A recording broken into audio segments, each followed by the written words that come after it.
at one point I went to Europe and to Israel, and I traveled. I needed a break, because I was selling on the street so much, and I had a lot of money that I had been making. So I decided I wanted to go back to some of my roots, some of my old traveling days, And this is another thing interesting about the little boxes. So I had gone to Israel, and because I was in Israel in the 60s, so I went back there after many, many years. And I was visiting friends of mine that were Americans that had immigrated there, and they lived in Jerusalem. So I was staying with them, and one day I went to the Israel Museum, and I was wearing a box. Of course. I was wearing a box. I was in the Israel Museum, and I was walking around looking at art, and from across the gallery, a little tiny woman starts walking towards me. And as she gets closer to me, she's right away, all she's doing is wanting to know what's on my lapel. And it sparks a conversation. And she starts saying, well, where are you from? Well, who are you, And I told her my name is Marc Cohen, I'm from New York City, I make boxes, my background is theater, blah, blah, blah, blah, blah, And she says, well, you sound like a very interesting guy, and you're a designer, and you design sets. Well, we're doing this show next year, could you come and visit me like in a day or two? I want to see, maybe you have an idea. So like about a day or so later, I called up and I had this appointment, and I went and I met her. And it all was about this little box. So we sat and we talked, and she said, well, we have this show planned for next year. It's not in the main wing of the museum. It's in another wing of the museum, which is called the youth wing.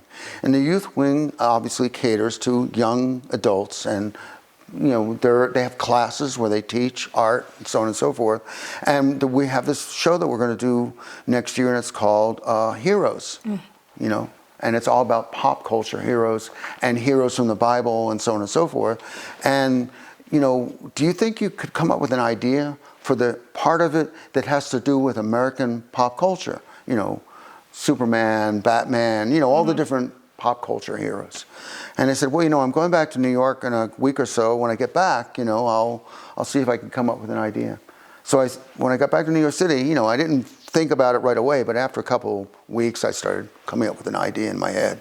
And I made this little sketch of a cityscape, three-dimensional cityscape that would be like a peep show, that you could actually look in the windows. And inside the windows would be tableaus that I would create using a lot of these different pop culture heroes and characters, and creating a kind of a three-dimensional tableau. I would have on some of the buildings, like Superman on top of one, Batman on another, so on and so forth. And that was my illustration. I sent it to them. And like the next day, after they received it, they called me up and they said, we would love for you to mount that in our exhibition, And I said, well, it's going to be, if I do it, it's going to be about 20 feet long, it's going to be about 10 feet high, and it's going to be these three-dimensional buildings, And they said, no problem. We have a studio here in the museum. We can help you to make it, right, and so on and so forth. So I went back, the following year. So while I was there, I also had all my boxes, So the heads of all of the different wings of the Israel Museum were curious about me, this box guy. And they would say, well, could you come to our part of the museum and bring your boxes, Well, I was creating this big three-dimensional art piece, installation, interactive. Meanwhile, at the same time, I was occasionally going to these different people with my small suitcase and selling. And at one point, it was just the craziest thing.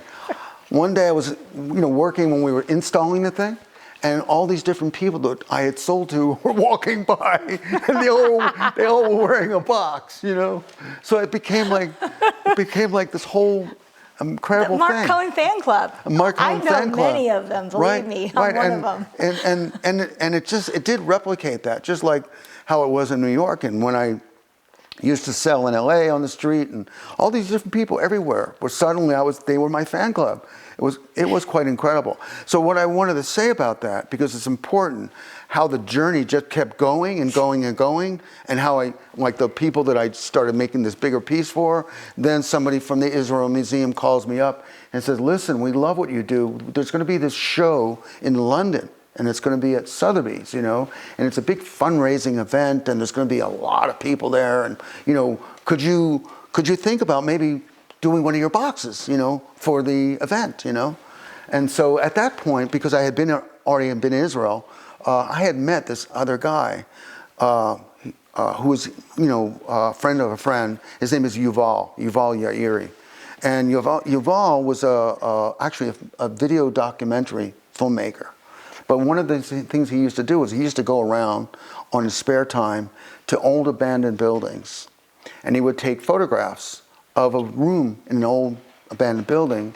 And he would do what Hockney and Warhol and other artists were doing. He would take photographs and he would stitch them together. So he would transform the room, which is a three-dimensional room, but he's doing a flat image into these three-dimensional images, right? So he and I became friends. And this was back, when I was still the man in black, and he would say, why don't you come with me? And we would go to these different train stations, old hospitals and stuff like that. And I would go and I would stand. He would say, why don't you go stand over there, And he would take these photographs of me standing like a Magritte character amidst all this rubble, Mm-hmm. So we developed this idea, he and I. So when I got called by the museum about doing something for this event in Sotheby's in London, I called Yuval. I said, Yuval, I've got this opportunity to do something in London, but I'd really like to expand on what I was playing with, images on plastic and stuff like that.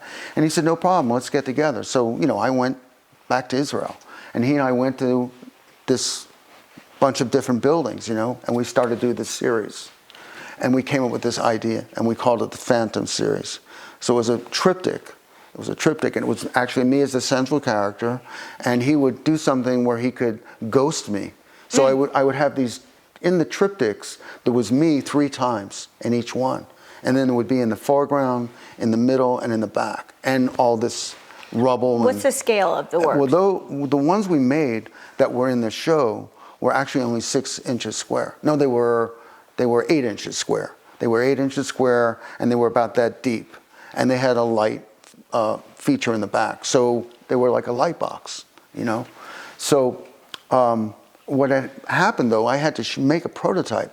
So I made a prototype, very rough, sent it to the Israel Museum, and they right away called me back and said, yeah, we want that. How many can you do? And I said, well, we're going to do a triptych, and they said, great, So then I did that. We did that, and I gave it to the museum, and so it was going to be in this exhibition, this big fundraising event.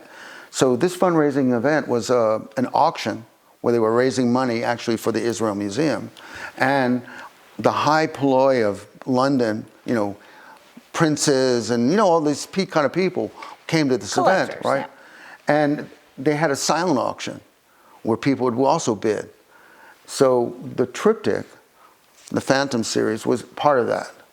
And I went to the opening. Yuval couldn't come, so I went, and I was walking around, meeting all these different people.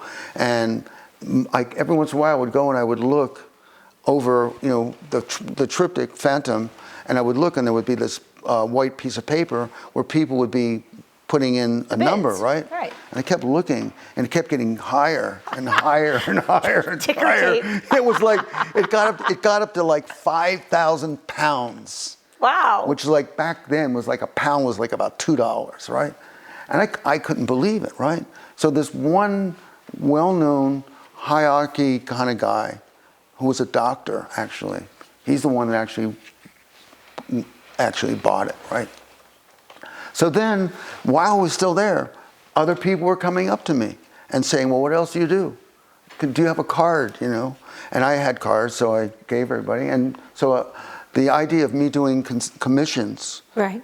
Instead of standing on a street corner and trying to sell my art, go to, all that. So that whole period of my life went away. I no longer had to go to the street to try to make a living.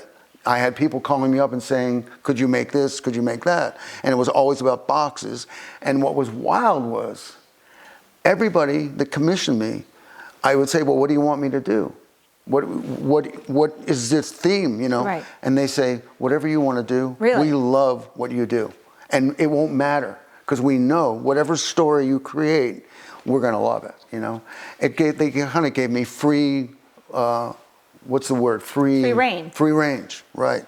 So that was a period of my life where I just kept on developing this idea with the printing on acrylic or whatever other materials and creating these three-dimensional boxes with light.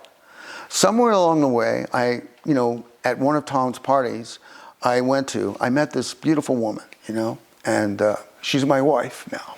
Aww. She's my wife, Julia Danielle, you know, and, you know, she's an artist herself, you know, and so basically what happened was, as we got to know each other and got involved with each other and eventually got married, you know, I had always said to her, you know, we should do something together. We should make art together because Julia's background is film more than anything, right? Right. And because her background also as a dancer, you know, it was a perfect connection between the two of us as to what we could work on and develop together. And what eventually happened was we moved away from New York, and you know, we were looking for an alternative to get away from the madness of the city, you know, and, you know, I found this little town. I found this building, you know, it was on the market for sale. And when I walked in, it was like an empty, big box, 5,000 square feet, right? Dream and, space, yeah. When I walked in, I said to Julia, Julia, you know, this space is so big, I could make some of my dreams come true, you know? We just get a big table and we'll sit at it and we'll create ideas, you know. And because of my background in New York and living in a live-work kind of setting in a loft space, that's how I saw the space.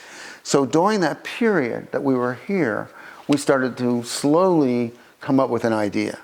The collaboration. The collaboration. Which is actually part two. Which is part two. Of this interview. Which is part two, which goes from still life creations to box art to eventually to box art dreams. So you went from New York to the West Coast, because I just want to touch on that briefly. Right.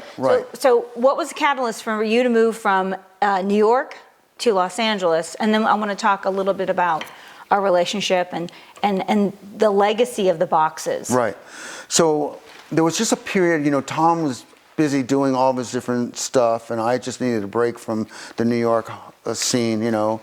And I was raised in LA, you know, and since I had already been back and forth and have people out there who were already collecting my stuff, you know, it seemed like a good time to go out there. And my brother had moved to Malibu, and he had this big apartment that he was renting, and he said, well, you can come and stay with me.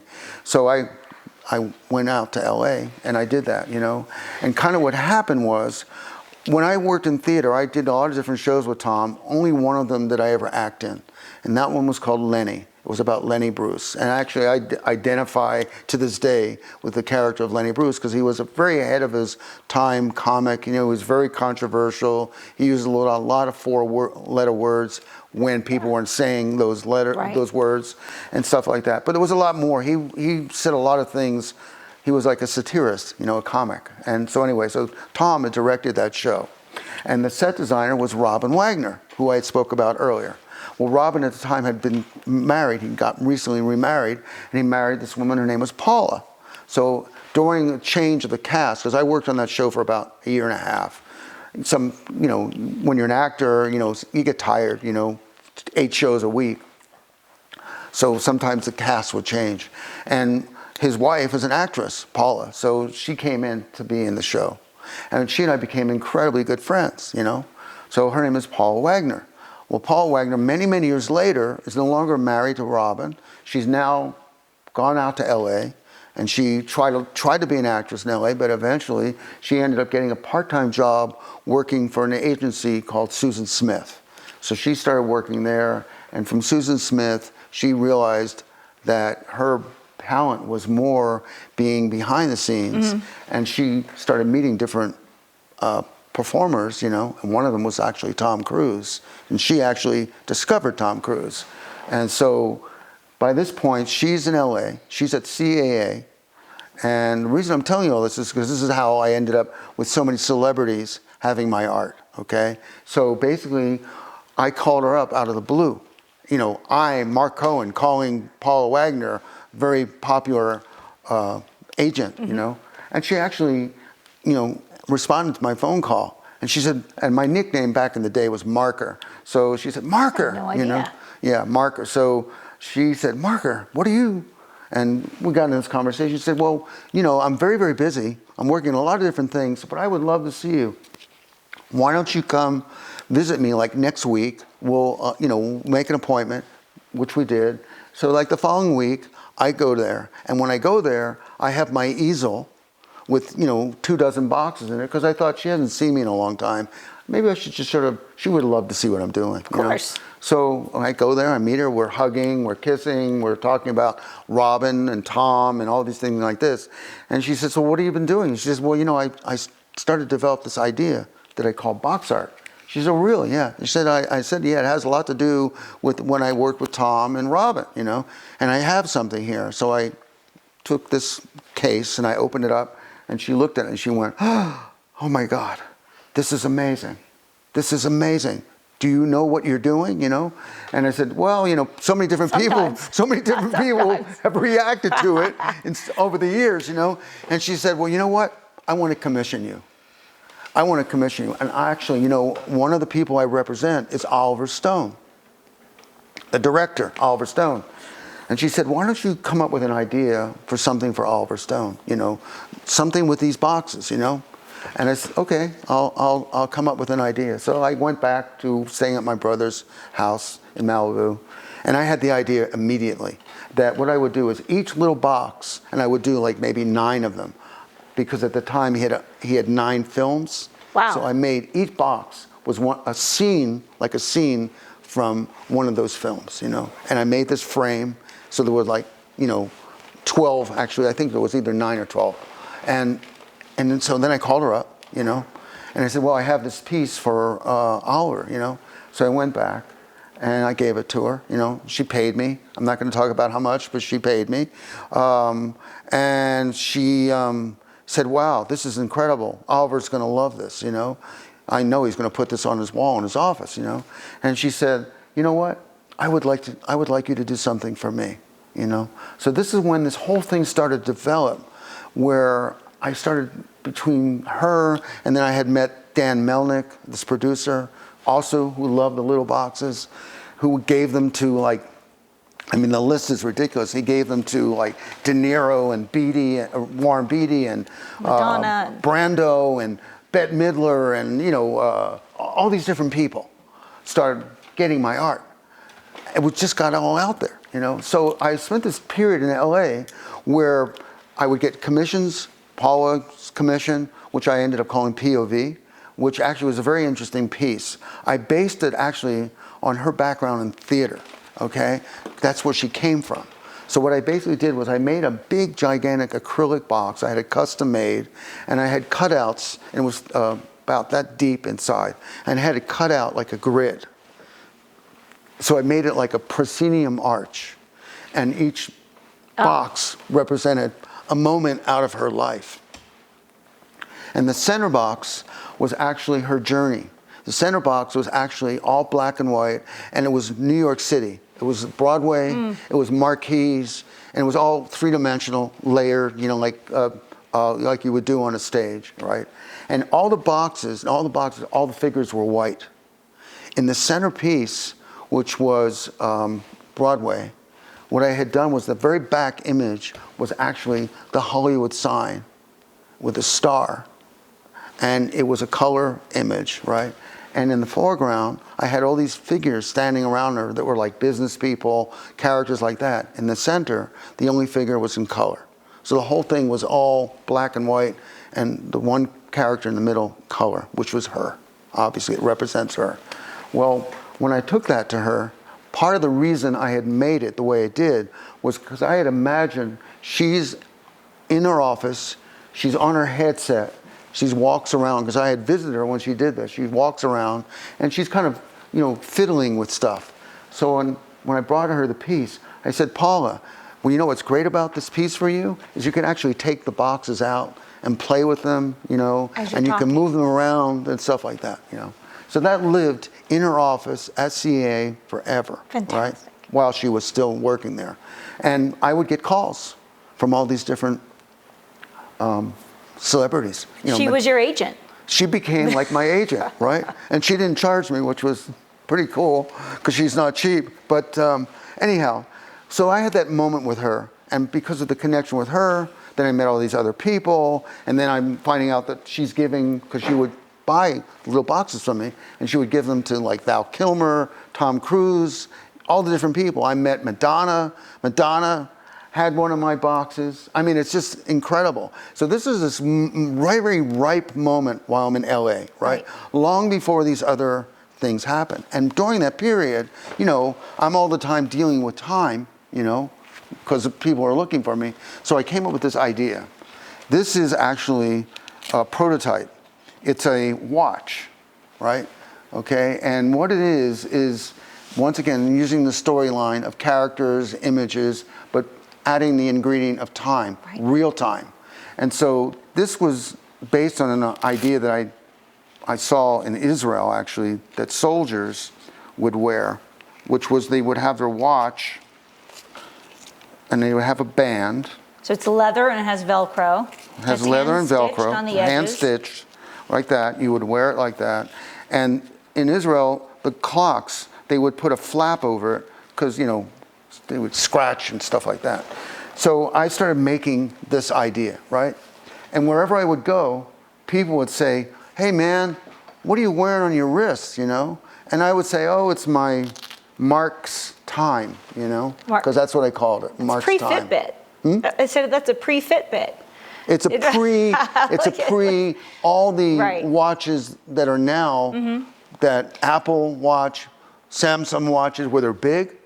Right. Okay, so dig this. When I was making these, and this was pre all the technology, pre when we were really with cell phones and all that stuff like that, right? So when I was making these, I thought to myself, I wish there was some way I could do this electronically. You know, that I could put a real movie and all that idea and have the characters and stuff like that. So I was kind of like thinking the idea, but they hadn't caught up to me yet. It was only later on when we started having cell phones and Apple and all that stuff like that, and where we are now, where you have a cell phone that's on your wrist, right? Well, Dick Tracy and all that world. So I made a whole bunch of these, and celebrities were buying these from me too. And I was only making one of a kind, you know? And a lot of my friends said, you know, Mark, you have an idea here you could become very wealthy from. But I didn't know how. It was just like when I was making still life, to produce, to manufacture, all that stuff. I didn't have the background or the experience. I don't even know if it was that I had the patience for it. You know, I liked the idea of just making things that were one of a kind.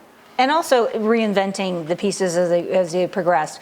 I remember when we first met, seeing one of these, and this is when the heyday of Swatch watches, and people would swap those, and this was like the next level. That brought it, that really put the Swatch watches to shame. I mean, these were incredible, again, wearable art pieces, but it had the timepiece, which those were the days that we did. We wore timepieces, we wore watches. People weren't looking at their phones to find out what time it was. No, they were weren't. looking on the wrists, right?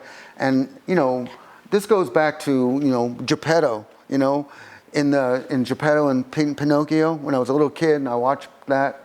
Okay, so Geppetto in his workshop, he had all the cuckoo clocks and all the stuff like that. But he had one thing which is like a pocket watch, and he pulled it out of his. And this is a cartoon, right? And as a little kid, I remembered that, right? And I love pocket watches. So when I started to think about, I want to make my version of a pocket watch, but here I am already using little people and 3-dimension stuff like that. So instead of making a pocket watch, I thought, well, okay, I'll make it on my wrist, you know? And it became like a theater statement because it's another thing. People would go, wow, what are you wearing, you know? And then you go, well, I'm wearing Mark's time, you know? And people would go, wow, well, where can I get that, you know? So it kept me busy for a long time. And that's way, way back when we're talking about. I mean, the first one of these I made, actually, the first one I ever made was in 1987. And, I would make them now and then, and sometimes I would sell one off the street, and that was another thing that I would sell for like a couple $100s. No, but these are coveted. These are very rare. I mean, Right. this is one of maybe 4 that I've ever seen, and I've only met one collector that has one of these. And I actually made, So- I'm sorry to interrupt you, but I made, the total that I made was 3 dozen. Oh, well, 3 dozen. I was lucky to 36 meet that one person. 36 of them. And actually one person has 12 of them, has it in a private collection. And the person that has that this is during that whole period in LA when I was getting the commissions.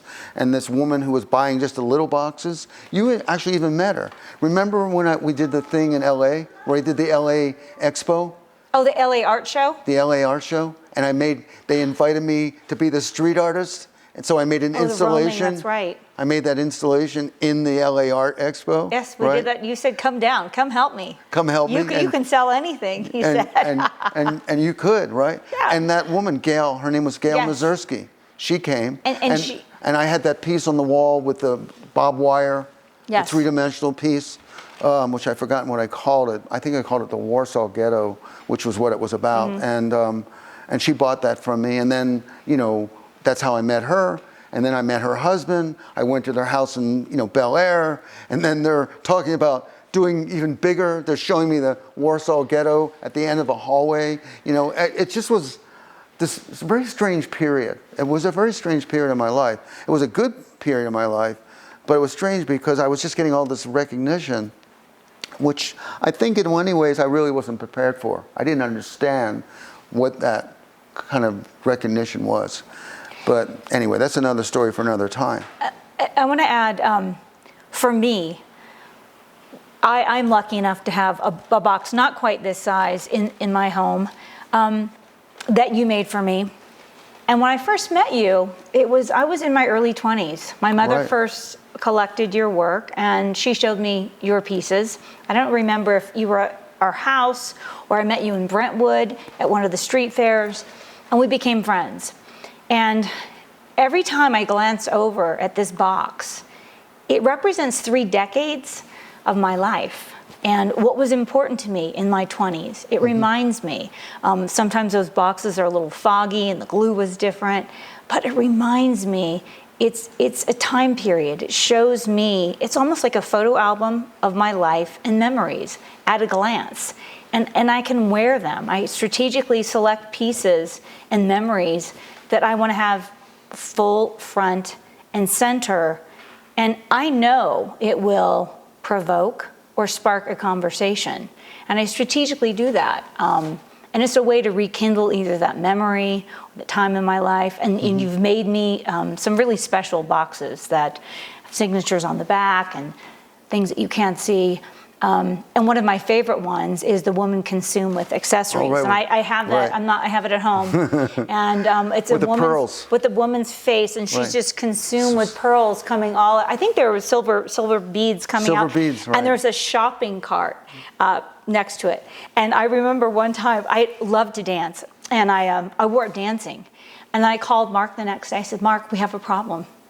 He said, "Well, what happened?" I said, "Well, I went dancing again, and I wore your brooch, and the shopping cart came out." So it came off. Right. He said, "I don't know if I can help you with that. I'll just have to make a new one." Right. So there are some, I don't know what Right, there was nightclub. a period where I actually did a series I called Split Box. Yeah. And what it was, the company that makes those plastic boxes, an incredible company that I discovered along the way, and they make all different sizes. So this one's like 2 inches square by about a little less than an inch thick and deep. And they make the same box, but they also make it 1 inch. 1 inch by 2 inches, right? And people over the years asked me, I think even you might have at one point said, you should make earrings, because I was doing that whole wearable art thing. So I tried to do this first with the 1 inch by 2 inch box. I would try to make a series of earrings. You can imagine wearing that kind of a big thing on your ear. I don't remember those. It didn't really take off the way I thought. And I never thought it would. Because as you know, I never really thought of myself as someone who makes jewelry, and the concept of wearable art and how you, as this incredible trend-setting woman that you are, evolved that concept You know, I mean, Robert Lee Morris in his day, what he did and what he perfected and created. I mean, he's one of the pioneers of that movement. But the point is that since the earring thing didn't work, I started thinking about, well, how maybe I could do a split image. That's why I started doing the split box series. And so what I would do is one box would be the whole box would be an image, solid, you couldn't see in, and then I'd have the little empty box like a stage where I could create some kind of tableau. And so I experimented with that idea for a long time, primarily because I had a lot of those 1-inch by 2-inch boxes. So what am I going to do with them, right? And over the years, it's just kind of evolved, and you experiment with different things when you have that. Right. That size. And when I had my gallery, or maybe it was even before I had the gallery, I would say to Marc, I really don't want to put a pin through my Miyake top or whatever it might be. How can you make it into a necklace? And you said, well, I don't really make necklaces, but let me figure it out. And you actually did. You made a series of bolo ties where the boxes attached and were removable. And then you also added a clasp on the back where you had the ball and chain, so you could wear it as a necklace or take it off and also wear it as a brooch. That's kind of like, that idea became that, so that you would have, as a necklace that you could wear it. That's my clients at Sculpture to Wear love that idea. And the idea of this was that you could actually unhitch the necklace part, and there's a pin back there, and then you could just pin it on yourself too. It was versatile, in a way, is what you could do with it. But yeah, I mean, the little box thing, what is amazing to me about that, okay, is so the company that I would buy these boxes from, they would just send me a box, that would have, 50 in a box, clear, and I worked with this company for, 10 or more years, and they would keep a tally of the orders that I would have. So one time I called them because I was just curious, because I never really kept a record of anything. I'm not really that kind of a person to keep a record of anything. And so I called them one time because I was just curious, how many of these boxes have I bought? And they told me that up to now you bought about 30,000. You're kidding. No, 30,000. So and I don't know if I'm actually made all 30,000, but the fact that I did have like 30,000 of those clear boxes in my possession, I must have been an obsessed, crazed human being at one point, and incredibly prolific. When I first started, as I said, I had no sense that I also, because I did take pictures, that I could use my own photographs, so I was appropriating, images. But, I'd go to the Metropolitan Museum of Art, I'd go into the gift shop, there'd be these postcards of all the great masters, and I would take my little square and I would put it in front of stuff, and I'd say, screw it, I'll just buy that for 60 cents or $1 or whatever it was, and I'll just cut that section out that I think works, And I did hundreds, if not thousands, just of that. And that was before I'd started doing the black and white. As I said earlier, the black and white really started from one day going to a bookstore. And there were these racks of postcards, and they were only black and white. And then because of the company that I used to buy the color figures from, I found out they actually also sell them unpainted. I started to play with the idea of the unpainted figure.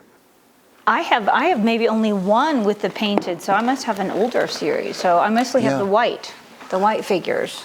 I mean, and as I said that night in my studio when I looked at the box, through the box at a magazine, that it was endless. It is. It still is endless. If I was to go back to doing that, which I'm not going to, there's so many ideas now burning in my brain, and because of technology, because now, these little, nano dot things that they make, that you can project a movie, as those watches. I mean, if I ever had followed it the way I should have followed it, I would have been in Japan working for Sony, okay? And why? Is because what had happened at one point when I still had Discoveries repping me, one time I went to them with that little box I described earlier, that with the sand, and they saw that and they went, oh my God, you have an incredible idea. Do you know that? And I said, no, what are you talking about? He said, well, you're making like a greeting card. So that stuck in my head. And so I was doing this show at that time. The Javits Center finally had opened, and I did the show on my own. And I came up with this idea called Message in the Bottle, which was using a little box and making a tableau of like a lone adventurer.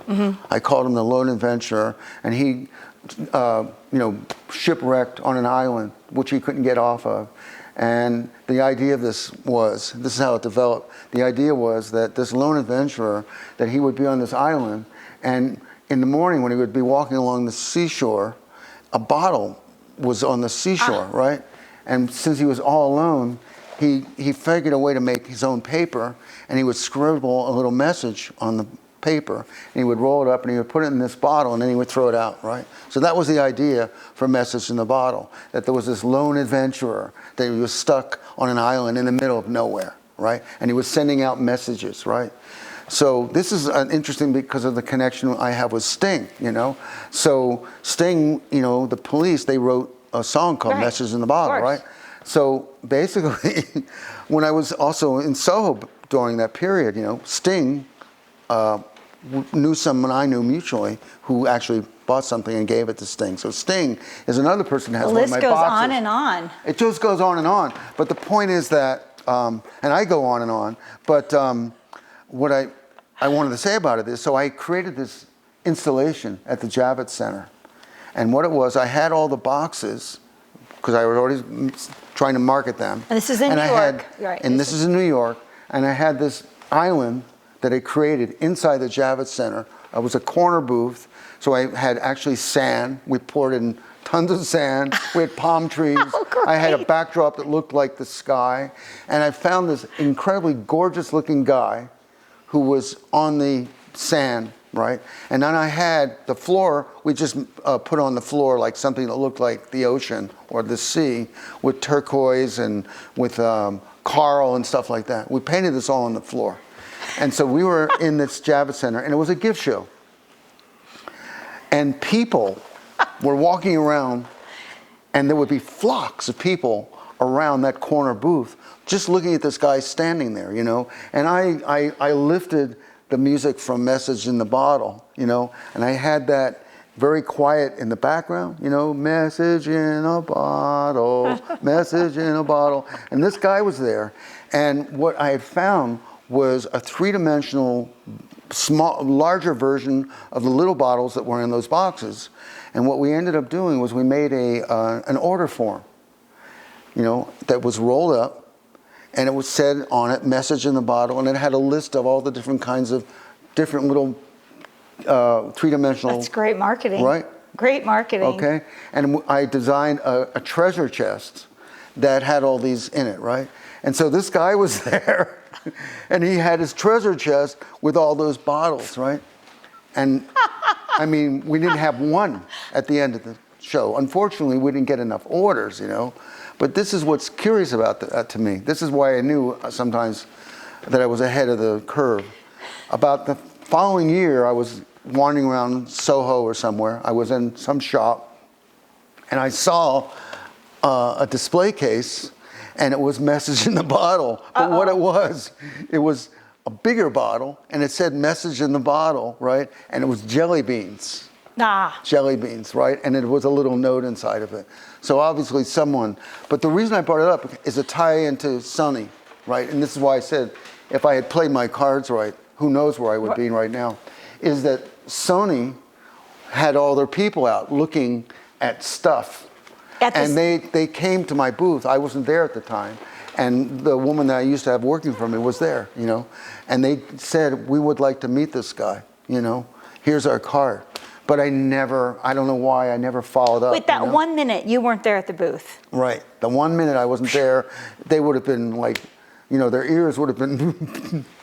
Hindsight. So it's just a lot of different stuff. But anyway, so I think it's been an interesting journey, which got us all the way to where we are now in Dream Space, And as I said, the stuff that I now do with Julia, which is for me, the stuff of all stuff. It's no longer about wearable art. It's at least not wearable art for the body, wearable art for the inside of your home. And we're gonna say time out for just a second, so we can change sets. And it's knowing you for 30 years. I didn't know 80% of these stories. I only know my stories with you. I know my collectors' stories with you. People that would come in to Sculpture to Wear either at Bergamot Station or on Montana Avenue, and they say, oh, "Wow, you've got Marc's boxes. Oh, and I've got 8 more in my house, and mine has this." And all of a sudden, it became, talking about Marc Cohen, and they remember where they bought the piece, what they were thinking, and they've given them as gifts. And it's really a touchstone for a lot of people's lives. You really, really are. I mean, you can go in, and it's also a way for me to stay connected with also my mother. She's been collecting pieces for over 30 years, and she'll bring a piece out, and God, she'll be wearing it. She wore one for Christmas when we did our FaceTime. You said, God, I made very few of those, and I made that 30-something years ago. Exactly. And it's really an honor for me, especially having, being an ambassador for wearable art with Sculpture to Wear, having this collection and being able to share it with not only your seasoned and collectors, but also introduce them to a new generation of collectors who are now going back to actually photographing with film versus just digital, and having them look at these. And there's also a pictorial history of our culture, our street culture. And it's a way for me to also share my life with my daughter versus opening up a photo album. So that's very beautiful to hear. I really appreciate that. The thing is, what I was doing in the beginning was I was paying homage to actually some of the greatest photographers of all time. I mean, of course, the time that I started this, it was a period which was called appropriation. Artists were appropriating other people's art. I mean, Warhol did it, Rauschenberg did it, of course. Joseph Cornell, the most famous of all box artists, did it. In fact, he's the grandpa of all that. I mean, I've heard stories about Joseph Cornell and his influence on so many other artists. And I never even really knew who Joseph Cornell was. I'll just leave you with this last one about the little boxes and how they affect people. Like I said, I used to jump around a lot, and sometimes I would go not just in front of Armani. I would just go to the corner of Madison and 57th Street. Right. And across the street was Pace Gallery, upstairs, right? And there was a show up there while I was there selling on the street. And I didn't know much about who Joseph Cornell was. I mean, I really didn't know who Joseph Cornell was. So I'm on the street selling, and these people had just come out of the Pace Gallery, seeing Joseph Cornell's work. They came up, they saw my easel, they saw my boxes, they bought a bunch of them, and they said, "Do you know who Joseph Cornell is?" And they said, "No, who's Joseph Cornell?" And they said, "Well, you should go, when you close, you should go up to the Pace Gallery. You might get an idea of who Joseph Cornell is," right? So at the end of the day, I closed. Fortunately, I was portable that day, so I closed, and I went to the Pace Gallery. I put all my stuff off to the side, and I walked in, and there was this Joseph Cornell show, right? And I walked around, and I looked at this man's work, and the only thing I thought at that exact moment that was our connection was the box. It was a box, and it was full of information. In his case, images, poetry, objects, not little figurines, but objects, dice, different things, props, of his imagination. So it stuck in my head. And I took it as an incredible compliment that a stranger on the street who obviously collects art walks up to me and says, "You should go look at that person's work," and we all, if anybody knows who Joseph Cornell and his journey, and he was a very curious person, very eccentric human being, and he lived in New York City in a place called Utopia, New York City, right? Imagine that. And he was the father of all that idea of appropriation, because he wasn't a painter or anything, he just someone who collected stuff. So he was a conceptual artist. conceptual art, okay? I didn't know these terms. I only learned this from being a man on the street selling what I love selling, you know? And the rest is the rest, you know? It's just like been an amazing, you know, journey, as you said, and the people that you know who've collected these things, and they're intimate. They are. They're an intimate experience, right? They're a story. There are so many different things about what is inside that little box. Well, even this intimate moment that you have here, Man on the Moon. Right. So from cowboys and Indians, cowboys, Right. to Man on the Moon, still life from the 80s, world's smallest art gallery, box art, and now you're on to a new collaboration with Julia Danielle. And we're now going to cut, and we're going to change our sets, and more to come with Marc Cohen.